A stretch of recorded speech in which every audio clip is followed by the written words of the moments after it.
Welcome to super fast 15 news. Delhi liquor కుంభకోణం కేసులో MLC కవిత ED custody ఈ రోజుతో పూర్తి కానుంది. 10 రోజుల పాటు కవితని ఈడీ అధికారులు విచారించినప్పటికీ మరింత సమాచారం రాబట్టాలని, మరోసారి కస్టడీకి అప్పగించాలని కోర్టును కోరబోతున్నారు. ఇవాళ మధ్యాహ్నం ఢిల్లీ రౌస్ అవెన్యూ కోర్టులో కవితను హాజరుపరిచి మరో వారం రోజుల పాటు కస్టడీకి ఇవ్వాలని ఈడీ అధికారులు కోర్టును అడిగే అవకాశం ఉంది. ఇప్పటికే 2 విడతల్లో ఈడీ కస్టడీకి 10 రోజుల పాటు కోర్టు అనుమతించింది. కవితను విచారించిన ఈడీ అధికారులు ఇవాళ విచారణ నివేదికను కోర్టుకు సమర్పించనున్నారు. ఈడీ ఫైల్ చేసే అంశాలను బట్టి ఎమ్మెల్సీ కవితకు రిమాండ్ పొడిగింపు, కస్టడీకి అప్పగింతపై ఢిల్లీ రౌస్ అవెన్యూ కోర్టు నిర్ణయం తీసుకోనుంది.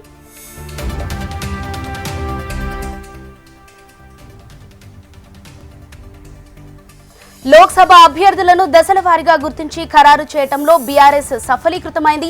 బీఆర్ఎస్ పార్టీ నుంచి సిట్టింగ్ ఎంపీలు బీజేపీ, కాంగ్రెస్ పార్టీలకు వలసపోవడంతో లోక్సభ స్థానాలకు కొత్త అభ్యర్థులను బరిలోకి దింపిన బీఆర్ఎస్ తాజాగా హైదరాబాద్ లోక్సభ బీఆర్ఎస్ అభ్యర్థిగా గడ్డం శ్రీనివాస్ ను రంగంలోకి దింపింది. ఎమ్మెల్యేలు, ప్రజాప్రతినిధులతో చర్చించిన తర్వాత గడ్డం శ్రీనివాస్ యాదవ్ పేరును కేసీఆర్ ఖరారు చేశారు. తాజా ప్రకటనతో 17 స్థానాలకు అభ్యర్థులు ఖరారయ్యారు. నామినేషన్ల పర్వం మొదలుగాక ముందే తెలంగాణ వ్యాప్తంగా బహిరంగ సభలు నిర్వహించేందుకు బీఆర్ఎస్ శ్రేణులు సమాలోచనలు చేస్తున్నాయి. ఎన్నికల్లో సత్తా చాటాలని బీఆర్ఎస్ నాయకులు అభ్యర్థుల ఎంపికలో ఆచితూచి అడిగేస్తున్నారు. కాంగ్రెస్ ప్రభుత్వం రైతు సమస్యలను తీర్చడంలో విఫలమైందని మాజీ మంత్రి బీఆర్ఎస్ ఎమ్మెల్యే హరీష్ రావు విమర్శించారు. వడగళ్ల వానతో రైతులకు అపార నష్టం వాటిల్లిందని ఆవేదన వ్యక్తం చేశారు. కాంగ్రెస్ 3 నెలల పాలనలో 180 మంది రైతులు ఆత్మహత్య చేసుకున్నారని చెప్పారు. కాంగ్రెస్ పార్టీ చేరికలపై దృష్టి పెడుతుంది తప్ప ప్రజల బాగోకులను పట్టించుకోవటం లేదని విమర్శించారు. తెరవాల్సిందే పార్టీ గేట్లు కాదు, ప్రాజెక్టుల గేట్లు అన్నారు హరీష్ రావు. తెలంగాణలో హోలీ సంబరాలు ఘనంగా జరిగాయి. చిన్న పెద్ద అంతా రంగుల్లో తేలియాడారు. సీఎం రేవంత్ రెడ్డి హోలీ పండుగను తన మనవడితో కలిసి జరుపుకున్నారు. జూబ్లీహిల్స్ లోని నివాసంలో కుటుంబ సమేతంగా హోలీ పండుగను జరుపుకున్న సీఎం మనవడితో కలిసి రంగులు చల్లుకుంటూ మురిసిపోయారు.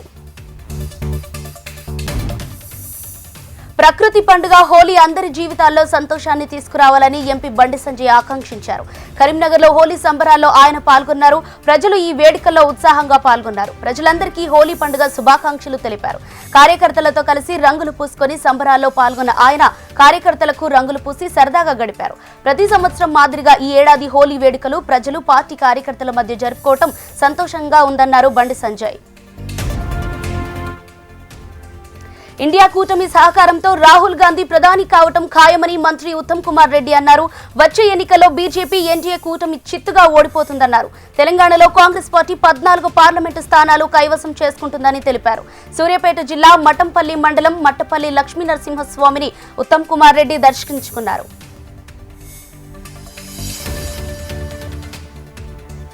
పాలన రావాలి, పాలన మారాలి అనే నినాదంతో ప్రజలందరూ మార్పు కోరుకుంటున్నారని ప్రజాశాంతి పార్టీ వ్యవస్థాపకులు కేఎఫ్ పాల్ అందుకోసం లోక్సభ ఎన్నికల్లో 10 నుంచి 12 స్థానాల్లో తమ పార్టీ అభ్యర్థులను గెలిపించాలని కోరారు. 100 రోజుల కాంగ్రెస్ పాలనలో ప్రజలకు మంచి నీళ్లు, సక్రమంగా కరెంటు ఇవ్వలేకపోతున్నారని కేఎఫ్ పాల్ ఎద్దేవా చేశారు. ఇప్పటికే ప్రభుత్వం అప్పుల ఊబిలో కూరుకుపోయిందని, మిగిలిన హామీలు ఎలా నెరవేర్చుతారని ప్రశ్నించారు. ప్రజలకు శాంతి, రైతులకు రుణమాఫీ, నిరుద్యోగులకు ఉద్యోగాలు రావాలంటే ప్రజాశాంతి పార్టీ పాలన రావాలని పేర్కొన్నారు. ప్రజాశాంతి పార్టీ తెలంగాణ రాష్ట్ర అధ్యక్షుడిగా బాబు మోహన్ ను నియమిస్తున్నట్లు ఆ పార్టీ అధినేత కేఎఫ్ పాల్ ప్రకటించారు. హైదరాబాద్ లో అమీర్పేటలోని ప్రజాశాంతి పార్టీ కార్యాలయంలో ఏర్పాటు చేసిన మీడియా సమావేశంలో ఆయన మాట్లాడారు. తెలంగాణలోని అన్ని పార్లమెంటు నియోజకవర్గాల్లో తమ పార్టీ అభ్యర్థులు పోటీలో ఉంటారని వెల్లడించారు. ఇప్పటికే బాబు మోహన్ ను వరంగల్ అభ్యర్థిగా ప్రకటించామని గుర్తు చేశారు. రాష్ట్రంలో బీజేపీకి ఓటు బ్యాంకు లేదన్న ఆయన అందుకే కాంగ్రెస్ లో 4 ఏక్నాథ్ షిండేలున్నారని విమర్శించారు. భద్రాద్రి రామయ్య సన్నిధి ఫాల్గుణ మాస పౌర్ణమి వైభవాన్ని సంతరించుకుంది. స్వామివారి సన్నిధిలో డోలోత్సవం, వసంతోత్సవం ఘనంగా నిర్వహించారు. ఏప్రిల్ 9 నుండి శ్రీరామనవమి తిరు కళ్యాణ బ్రహ్మోత్సవాలు ప్రారంభం కానుండగా ఏప్రిల్ 17వ తేదీ సీతారాముల కళ్యాణం, 18న శ్రీరామ పట్టాభిషేకం జరగనున్నాయి. అయితే హోలీ పౌర్ణమి పురస్కరించుకొని శ్రీ సీతారామచంద్ర స్వామి వారిని సుందరంగా అలంకరించిన ఊయలలో ఆసీనులను చేసి వేద మంత్రోచ్చరణాల మధ్య ఆస్థాన సంగీత విద్వాంసుల జోలపాటల నడుమ డోలోత్సవం, వసంతోత్సవం నిర్వహించారు. వసంతోత్సవం జరిగిన రోజు రామయ్యను పెళ్లి కొడుకును చేసినట్లుగా భక్తులు భావిస్తారు. ఉదయం పసుపు కొమ్ములు దంచిన మహిళలు అనంతరం తలంబ్రాలను కలిపివేశారు. బేడా మండపంలో ఉత్సవమూర్తులకు వసంతాలతో ప్రత్యేక పూజలు నిర్వహించారు. భక్తులు ఒకరిపై ఒకరు వసంతాలను చల్లుకున్నారు. రామనామ స్మరణతో ఆలయం మారుమ్రోగింది. బియ్యం, పసుపు, కుంకుమ, పన్నీరు, నెయ్యి, బుక్క కలిపి భక్తుల నడుమ ఆలయ అర్చకులు కళ్యాణ తలంబ్రాలు కలిపారు. ఈ వేడుకల్లో ఆలయ కార్యనిర్వహణ అధికారి ఎల్ రమాదేవి పాల్గొని పసుపు కొమ్ములు దంచి కళ్యాణ తలంబ్రాలు కలిపారు. ఈ వేడుకకు వివిధ ప్రాంతాల నుంచి అధిక సంఖ్యలో భక్తులు వచ్చి కళ్యాణ తలంబ్రాలను కలిపే కార్యక్రమంలో పాల్గొన్నారు. భక్తజన సందోహంతో మిథిల ప్రాంగణం మొత్తం కిటకిటలాడింది. శ్రీరామనామ స్మరణలతో మారుమోగిపోయింది. తిరుమల తిరుపతి సేవా కుటుంబం ఆధ్వర్యంలో భద్రాద్రి రామయ్యకు సేవా కుటుంబ సభ్యులు కోటి తలంబ్రాలను సమర్పించారు. 2 తెలుగు రాష్ట్రాలతో పాటు ఇతర దేశాలకు కూడా వడ్లను పంపించి శ్రీరామనామ జపంతో వడ్లను వలిసిగోటి కోటి తలంబ్రాలను తయారు చేసి భద్రాద్రి రామయ్యకు సమర్పించారు. ఒంటరి మహిళలను టార్గెట్ చేస్తూ దారి దోపిడీకి పాల్పడుతున్న 7 సభ్యులున్న దొంగల ముఠాను సంగారెడ్డి జిల్లా పటాన్చెరు పోలీసులు అరెస్టు చేశారు. కృష్ణారెడ్డిపేట, ఇంద్రేశం, రామేశ్వరం బండ శివారులో నివాసం ఉంటున్న 7 సభ్యులున్న దొంగల ముఠా పారిశ్రామిక వాడలో ఒంటరి మహిళను టార్గెట్ చేస్తూ దారి దోపిడీలకు పాల్పడుతున్నారు. మండలంలోని ఇంద్రేశం వద్ద ఓఆర్ఆర్ సర్వీస్ రోడ్ లో వాహనాలను తనిఖీలు చేస్తుండగా పోలీసులను చూసి పారిపోతున్న ఏర్పుల నర్సింలు, హరిజన నర్సింలు, నందారి హనుమంతు, వడ్డే అంజమ్మ, విశ్లవత్ ఇందిరా, లక్ష్మీ నిర్మలను పట్టుకుని విచారించారు. దీంతో ఒంటరి మహిళలే టార్గెట్ గా దోపిడీ చేస్తున్నట్లు నేరం ఒప్పుకున్నారు. వీరి నుంచి 3 సెల్ ఫోన్లు, 2 తులాల బంగారం, 10,000 నగదు స్వాధీనం చేసుకున్నారు. దేశవ్యాప్తంగా హోలీ సంబరాలు అంబరాన్నంటాయి. రంగుల పండుగను కలర్ఫుల్ గా సెలబ్రేట్ చేసుకున్నారు ప్రజలు. చిన్న పెద్ద అంతా ఒక దగ్గర చేరి రంగులు చల్లుకుంటూ ఆనందోత్సవాల్లో మునిగిపోయారు. కలర్స్ లాగే లైఫ్ కూడా కలర్ఫుల్ గా సాగిపోవాలని శుభాకాంక్షలు తెలుపుకున్నారు. డీజే పాటలకు డాన్సులు చేస్తూ తెగ సందడి చేశారు. పశ్చిమ బెంగాల్లో జవాన్లు హోలీ సంబరాల్లో పాల్గొన్నారు. రాజస్థాన్ లో ఫారెన్ గెస్టులు కూడా హోలీ సంబరాల్లో మునిగిపోయారు. ఇక అహ్మదాబాద్ లో దేవస్థానంలో పూజలు చేసి రంగులు చల్లుకుంటూ ఆనందంగా గడిపారు. ఒక్క మాటలో చెప్పాలంటే యావత్ భారతం రంగుల్లో మునిగి తేలింది.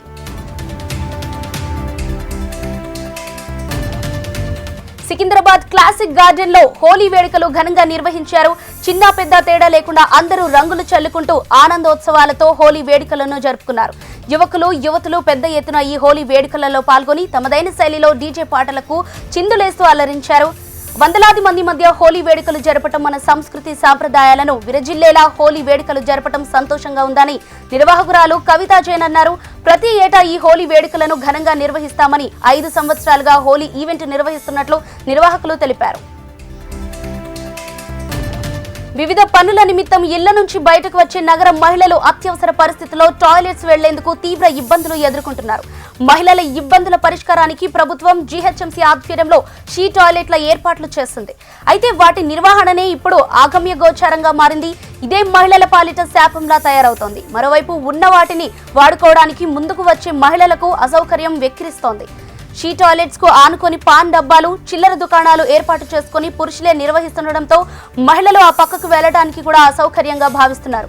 జీహెచ్ఎంసీ మహిళలకు షీ టాయిలెట్స్ ఏర్పాటు చేశారు, కానీ వాటిని పూర్తి స్థాయిలో వినియోగంలోకి తీసుకురాకుండా వాటికి తాళాలు వేసే పరిస్థితి నెలకొంది. హోలీ సంబరాలు ఉత్సాహంగా సాగాయి. మాజీ మంత్రి మల్లారెడ్డి తన ఇంటి వద్ద చిన్నారులతో కలిసి హోలీ జరుపుకున్నారు. ఒకరికొకరు రంగులు పూసుకొని చిన్నారులు సందడి చేశారు. చిన్న పెద్ద భేదం లేకుండా ప్రతి ఒక్కరు సంబరాల్లో పాల్గొన్నారు. చిన్నారులు పరస్పరం రంగులు పూసుకోవటం, రంగు నీళ్లు చల్లుకొని సంబరాలతో సందడి చేశారు. రంగుల ఐక్యతకు సంకేతమని, శక్తి సామర్థ్యాలతో సమ్మేళనంతో ప్రజలకు సుఖ సౌభాగ్యాలు కలగాలని, అందరూ బాగుండాలి, వారిలో నేనుండాలనే భావన అందరిలో వ్యక్తం కావాలని మంత్రి మల్లారెడ్డి అభిప్రాయం వ్యక్తం చేశారు.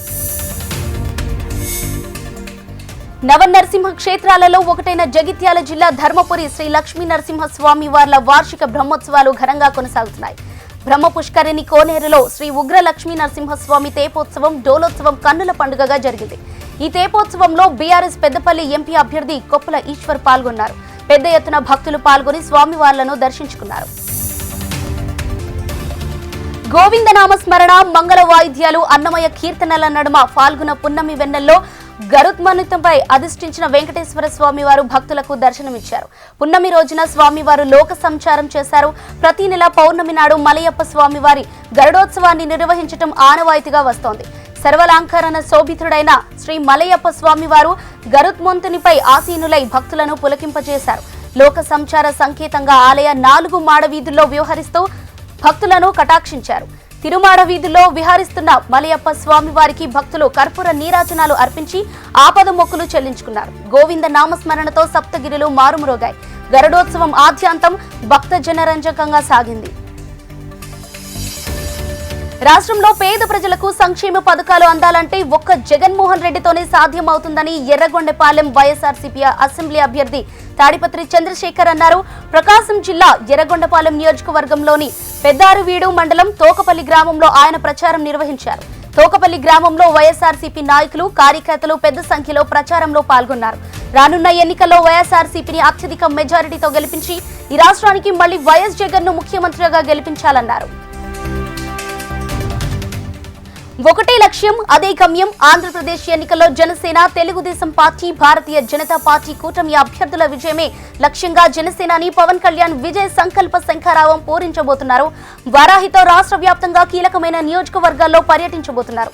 అధికార మార్పిడికి ప్రజలు సహకరించాలని ఎన్నికల ప్రచార సభల్లో మమేకమయ్యే విధంగా కార్యాచరణతో ముందు అడుగు వేస్తున్నారు. తెలుగు రాష్ట్రాల్లో జనసేన అధికారిక పర్యటనలకు జనసేనాని పవన్ కళ్యాణ్ ప్రణాళిక రూపొందించారు. దీంట్లో భాగంగా 3 విడతలుగా రాష్ట్ర వ్యాప్తంగా ప్రచారం చేయాలని నిర్ణయించారు.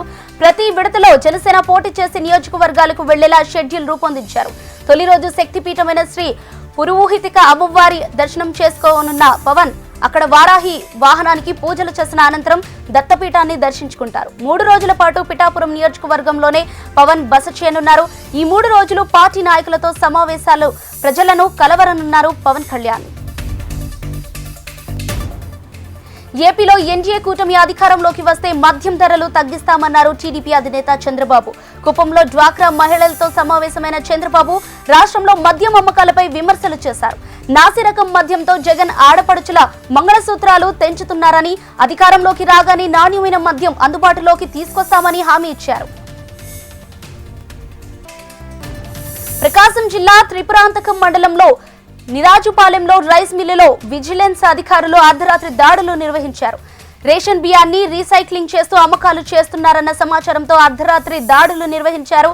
సుమారు 756 బస్తాల రేషన్ బియ్యాన్ని గుర్తించి స్వాధీనం చేసుకున్నట్లు విజిలెన్స్ అధికారులు తెలిపారు. కేసు నమోదు చేసి రేషన్ బియ్యాన్ని గూడానికి తరలిస్తున్నట్లు వారు తెలిపారు. శ్రీ సత్యసాయి జిల్లా చిలమత్తూరులో ఆధ్యాత్మిక కార్యక్రమంలో రాజకీయ రగడ రేగింది. కనుమ లక్ష్మీ నరసింహస్వామి రథోత్సవ వేడుకల్లో టీడీపీ, వైసీపీ వర్గాలు దాడులకు పాల్పడ్డాయి. రథోత్సవ కార్యక్రమం సాగుతున్న సందర్భంలో రథం ముందు తాము వెళ్లాలంటూ 2 పార్టీ నేతలు మాటల యుద్ధానికి తెరలేపారు. ఈ వివాదం కాస్త మాటామాటా పెరిగి ఘర్షణకు దారితీసింది. దీంతో రథోత్సవం జరుగుతుండగానే 2 పార్టీల కార్యకర్తలు, నేతలు పరస్పరం దాడులు చేసుకున్నారు. దీంతో రథోత్సవంలో ఉద్రిక్త పరిస్థితులు చోటు చేసుకున్నాయి. ఏపీలో బీజేపీలో దూకుడు పెంచింది. పొత్తులో భాగంగా ఎంపీ, ఎమ్మెల్యే అభ్యర్థులను ప్రకటించిన తర్వాత ఎన్నికలకు వ్యూహరచన చేపట్టింది. ఈ నేపథ్యంలోనే ఇవాళ బీజేపీ పదాధికారుల సమావేశం నిర్వహించనున్నారు. ఏపీ బీజేపీ చీఫ్ పురంధేశ్వరి అధ్యక్షత కీలక నేతలు భేటీ కానున్నారు. ఈ కార్యక్రమానికి సిద్ధార్థనాథ్ సింగ్ హాజరై ఎంపీ, ఎమ్మెల్యే అభ్యర్థులకు దిశానిర్దేశం చేయనున్నారు. ఎన్నికల వ్యూహంలో భాగంగా నియోజకవర్గాల వారీగా కమిటీలు వేసి నాయకులకు బాధ్యతలు అప్పగించాలని అధిష్టానం నిర్ణయించినట్టు తెలుస్తోంది.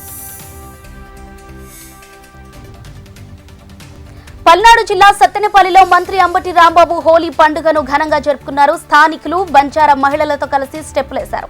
ఈ సందర్భంగా అంబటి రాంబాబు ఉట్టి కొట్టారు. అనంతరం సత్తెనపల్లిలో బైక్ ర్యాలీ నిర్వహించారు.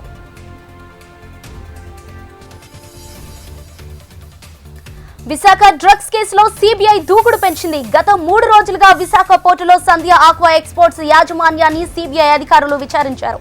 నిన్న కాకినాడ జిల్లా మూలాపేట వద్ద సంధ్య ఆక్వా బస్ లో డాక్యుమెంట్స్, హార్డ్ డిస్కులు, బ్యాంకు చెక్కులు దొరకడంతో వాటికి సంబంధించి కూడా సిబిఐ ఆరా తీసినట్లు సమాచారం.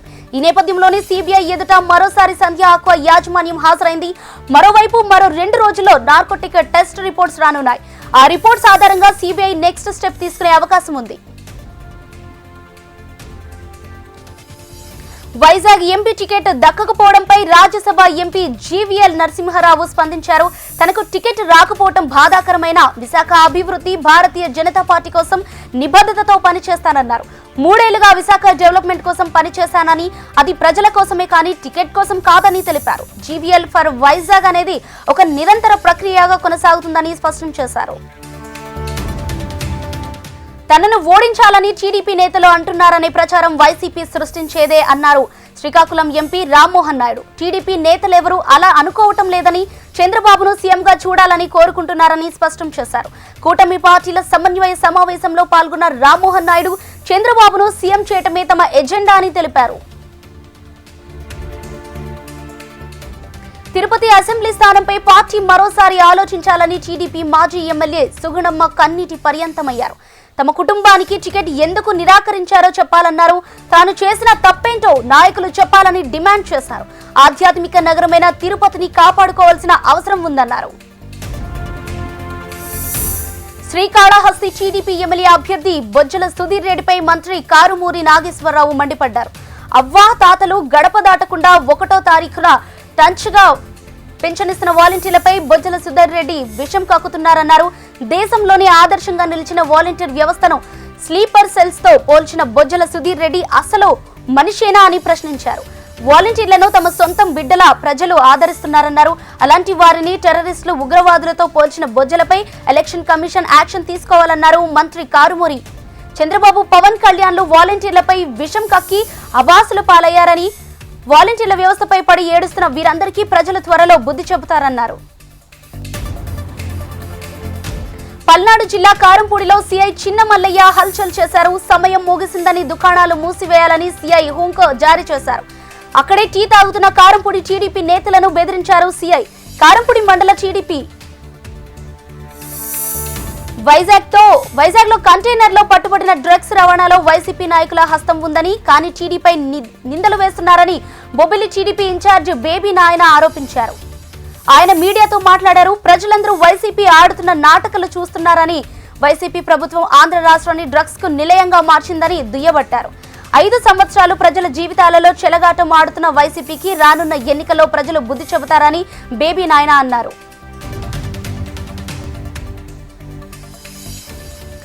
ఏలూరు జిల్లాలో కొవ్వూరు, రాజమండ్రి మధ్య నిర్మించిన గామన్ బ్రిడ్జి బేరింగ్ స్వల్పంగా కుంగింది. వంతెన 52వ పోల్ వద్ద బేరింగ్ దెబ్బతింది. దీంతో స్వల్పంగా వంతెన కుంగింది. గామన్ బ్రిడ్జి లోపాన్ని గుర్తించిన బ్రిడ్జి సిబ్బంది తక్షణ చర్యలు చేపట్టారు. ఈ నేపథ్యంలో బ్రిడ్జిపై రాకపోకలను దారి మళ్లించారు. అనంతరం సంఘటనా స్థలానికి చేరుకున్న ఆర్ఎండ్బి అధికారులు మరమ్మతు పనులు చేపట్టారు. ప్రతి పండుగ చారిత్రక నేపథ్యానికి, సామాజిక స్థితిగతులకు ప్రతీక లాంటిదని పంజాబ్ వాసులు భావితరాలకు వివరించే ప్రయత్నం చేశారు. ఫాల్గుణ మాసంలో వచ్చే పౌర్ణమి నాటి చారిత్రక ఘట్టాన్ని కళ్లకు కట్టినట్లు వివరించారు. పరమశివుడు కఠోర తపస్సు చేస్తున్నప్పుడు భంగపరిచే ప్రయత్నాన్ని హోలీగా అనే రాక్షసి తపోభగ్నానికి ఒడిగట్టిన తీరు, శివుడి తపస్సు భగ్నం చేసిన ఘట్టాన్ని నాటక ప్రదర్శన ద్వారా వివరించారు. భావితరాలు సంస్కృతి సాంప్రదాయాలను పాటిస్తూ సనాతన ధర్మాన్ని నిర్వర్తించాలని ఉత్సవ నిర్వాహకులు కోరారు. లడఖ్లో ఎన్నికలు ప్రశాంతంగా నిర్వహించేందుకు ప్రజలు సహకరించాలని అధికార యంత్రాంగం అవగాహన కార్యక్రమం నిర్వహించింది. ఎన్నికల్లో భారతీయ పౌరుల విధి విధానాలను పౌరులకు వివరించి ప్రజాస్వామ్యంలో ఓటు హక్కు పాత్రను వివరించారు. సామాన్య పౌరులు సైతం ఎన్నికలో భాగస్వామ్యం కావాలని అధికారులు విన్నవించారు. ఓటేసే పౌరుడు అధికారాన్ని చేజెక్కించుకునే ప్రత్యేక వెసులుబాటు ప్రజాస్వామ్యం కల్పిస్తుందనే విషయాన్ని వివరించారు. ప్రజాస్వామ్యాన్ని బలపరిచేందుకు పౌరుల బాధ్యతగా ఓటేసేందుకు ముందుకు రావాలని కోరారు. సూర్యుడి ప్రతాపం ఉక్కపోతతో తల్లడిల్లుతున్న ప్రజానికాన్ని వరుణదేవరుడు కరుణించాడు. కోల్కతాలో ఆకస్మికంగా వాతావరణంలో మార్పు చోటు చేసుకుంది. ఆకస్మిక వర్షంతో ఉపశమనం కలిగింది. జోరుగా కురిసిన వర్షంతో కోల్కతా ప్రధాన రోడ్లపై వాహనదారులు ఇబ్బందులు పడ్డారు. వాతావరణం ఒక్కసారిగా చల్లబడింది. ఆహ్లాదకర వాతావరణంతో ప్రజలు సేద తీరారు. దేశ రాజకీయ భవిష్యత్తును నిర్ణయించే ఎన్నికల్లో ఇండియా కూటమి విజయం సాధిస్తుందని డీఎంకే అగ్రనేత, తమిళనాడు ముఖ్యమంత్రి స్టాలిన్ ధీమా వ్యక్తం చేశారు. కన్యాకుమారిలో నిర్వహించిన ఎన్నికల బహిరంగ సభలో ఆయన ప్రతిపక్షాలపై వ్యంగ్యాస్త్రాలను సంధించారు. మాజీ ముఖ్యమంత్రి పన్నీరు సెల్వం, పళనిస్వామి స్వార్థ రాజకీయాల కోసం పాలకులవుతున్నారని హేళన చేశారు. ప్రధానమంత్రి మోడీ తమిళనాడుకు ఏం చేశారని ప్రశ్నించారు. తమిళనాడు నుంచి కేంద్రానికి కట్టిన పన్నుల్లో 28 పైసలు మాత్రమే తిరిగి ఇస్తున్నారని ప్రజలకు వివరించే ప్రయత్నం చేశారు. తమిళనాడు ప్రజల కష్ట సుఖాలు తెలిసిన డీఎంకేను ఈ ఎన్నికల్లో ఆదరించి మెజారిటీ ఓట్లతో గెలిపించాలని పిలుపునిచ్చారు. ముంబై ఇస్కాన్ మందిరంలో రాధా గోవిందులను మహాభిషేకంతో ఆరాధించారు. ఫాల్గుణ పౌర్ణమి సందర్భంగా మందిర ఆవరణ భక్త జనులతో ప్రత్యేక సందడి చోటు చేసుకుంది. మందిరంలో రుక్మిణి, సత్యభామ, శ్రీకృష్ణుడు విగ్రహాలను నానావిధ పుష్పమాలికలతో అలంకార శోభితులను చేశారు. రాధా గోవిందుల ఉత్సవ విగ్రహాలను కొలువు తీర్చి పాలు, పెరుగు, కొబ్బరి నీళ్లు, పన్నీరు, తేనె, చంద్రం వంటి సుగంధ పరిమళ ద్రవ్యాలతో అభిషేకించారు. హరే రామ హరే కృష్ణ భజనలతో భక్తులు తన్మయులయ్యారు. రాధా గోవిందులను దర్శించుకున్న భక్తులకు తీర్థ ప్రసాద వితరణ చేశారు. ఢిల్లీ సీఎంగా ఆదేశాలు జారీ చేశారంటూ యాప్ చెప్పడాన్ని ఈడీ తీవ్రంగా తీసుకుంది. మంత్రి అతిశీని ప్రశ్నించడంతో సహా కేజ్రీవాల్ కదలికను సైతం పరిశీలించనున్నట్లు సమాచారం. ఈడీ కస్టడీలో ఉన్న కేజ్రీవాల్ నీటి సమస్యపై ఆదేశాలు జారీ చేశారంటూ ఢిల్లీ మంత్రి అతిశీ నిన్న మీడియా సమావేశం నిర్వహించారు. ఈ సందర్భంగా సీఎం ఆదేశాలంటూ ఓ కాగితం ప్రదర్శించారు. ఈ విషయాన్ని ఈడీ తీవ్రంగా పరిగణించింది. కస్టడీ సమయంలో కేజ్రీవాల్ కి కంప్యూటర్ కానీ పేపర్లు కానీ తాము సమకూర్చలేదని దర్యాప్తు సంస్థ చెబుతోంది. దీంతో ఆదేశాలు బయటకు ఎలా వెళ్లాయో తెలుసుకునే పనిలో పడింది ఈడీ. తమిళనాడులోని పంగుని ఉత్తిరం పర్వదినం పురస్కరించుకొని నామినేషన్లు జోరందుకున్నాయి. సార్వత్రిక ఎన్నికల మొదటి విడత నోటిఫికేషన్ ఇప్పటికే వచ్చింది. మార్చి 20 నుంచి నామినేషన్ల ప్రక్రియ ప్రారంభం కాగా నిన్నటి వరకు కేవలం 3 మాత్రమే నామినేషన్ దాఖలు చేశారు. అయితే ఇవాళ మంచి రోజు కావడంతో అన్ని పార్టీలు తమ అభ్యర్థులతో నామినేషన్లు వేయించాయి. జల్లికట్టు క్రీడను గుర్తించాలంటూ నామ తమిళార్ కక్షి పార్టీకి చెందిన రాజేష్ నామినేషన్ వేసేందుకు వచ్చే సమయంలో ఎద్దులను ఊరేగింపుగా తీసుకొచ్చారు. పన్నీరు సెల్వం, సౌందరరాజన్, సెల్వరాజ్, దురై, వైకో సహా పలువురు ప్రముఖులు నామినేషన్ వేసిన వారిలో ఉన్నారు. దర్యాప్తు సంస్థల దుర్వినియోగంతో ప్రధాని మోడీ ప్రజాస్వామ్యాన్ని హత్య చేస్తున్నారని యాప్ నేత మంత్రి అతిశీ ధ్వజమెత్తారు. లిక్కర్ స్కామ్ అంటూ ఈడీ 2 ఏళ్లుగా ఆరోపణలు చేస్తున్న యాప్ నేతల నుంచి ₹1 కూడా రికవరీ చేయలేకపోయిందన్నారు. అరవింద్ కేజ్రీవాల్ ని చూసి ప్రధాని మోడీ భయపడుతున్నారు ఆమె విమర్శించారు. మోడీని కేజ్రీవాల్ ఛాలెంజ్ చేస్తున్నారనే తప్పుడు కేసులతో అరెస్టు చేశారన్నారు. బెంగళూరు చిన్నస్వామి స్టేడియం వేదికగా జరిగిన ఐపీఎల్ మ్యాచ్ లో రాయల్ ఛాలెంజర్స్ బెంగళూరు విజయభేరి మోగించింది. జట్టు విజయంలో అత్యధిక పరుగులతో కీలక పాత్ర పోషించిన విరాట్ కోహ్లీని player of the match award వరించింది. టాస్ గెలిచిన బెంగళూరు జట్టు కెప్టెన్ డూప్లెసిస్ ఫీల్డింగ్ ఎంచుకున్నాడు. తొలుత బ్యాటింగ్ కు దిగిన పంజాబ్ కింగ్స్ నిర్ణీత 20 ఓవర్లలో 6 వికెట్లను కోల్పోయి 176 పరుగులు నమోదు చేసింది. 177 పరుగుల విజయ లక్ష్యంతో బరిలోకి దిగిన రాయల్ ఛాలెంజర్స్ బెంగళూరు జట్టు దూకుడు ప్రదర్శించింది. ఓపెనింగ్ బ్యాట్స్మెన్ విరాట్ కోహ్లీ బౌండరీల మోతతో స్కోర్ బోర్డును పరుగులు పట్టించే ప్రయత్నం చేశాడు. ప్రారంభంలోనే ఓపెనర్లలో కెప్టెన్ డూప్లెసిస్ 3 పరుగులకే పెవిలియన్ బాట పట్టాడు. ఆ తర్వాత వచ్చిన కెమెరాన్ గ్రీన్ కూడా కాసేపు క్రీజులో నిలబడలేకపోయారు. రజత్ పాటిదర్తో కలిసి ఇన్నింగ్స్ చక్కదిద్ది విజయ తీరం చేరే ప్రయత్నంలో వికెట్ల పతనం ఆరంభమైంది. పాటిదర్ 18 పరుగుల వద్ద వెనుతిరిగాడు. ఆ తర్వాత వచ్చిన మ్యాక్స్ వెల్ క్లీన్ బౌల్ట్ అభిమానులను నిరాశపరిచింది. అనురాజ్ రావత్ 11 పరుగులతో పెవిలియన్ బాట పట్టారు. విరాట్ కోహ్లీ 49 బంతుల్లో 11 బౌండరీలు, 2 సిక్సర్లతో 77 వ్యక్తిగత పరుగులతో జట్టులో కోహ్లీ టాప్ స్కోరర్ గా నిలిచాడు. దినేష్ కార్తిక్, లెమ్రా ఇద్దరూ కలిసి బౌండరీ మోతలో ఆశలు రేకెత్తించారు. అద్భుతమైన షాట్లతో జట్టును విజయ తీరం చేర్చారు. దినేష్ కార్తిక్ 10 బంతుల్లో 3 ఫ్లోర్లు, 2 సిక్సర్లతో 28 పరుగులు, మహిపాల్ లెమ్రార్ 8 బంతుల్లో 2 ఫ్లోర్లు, 1 సిక్సర్తో 17 పరుగులు నమోదు చేశారు. ఇది సూపర్ ఫాస్ట్ 15 న్యూస్.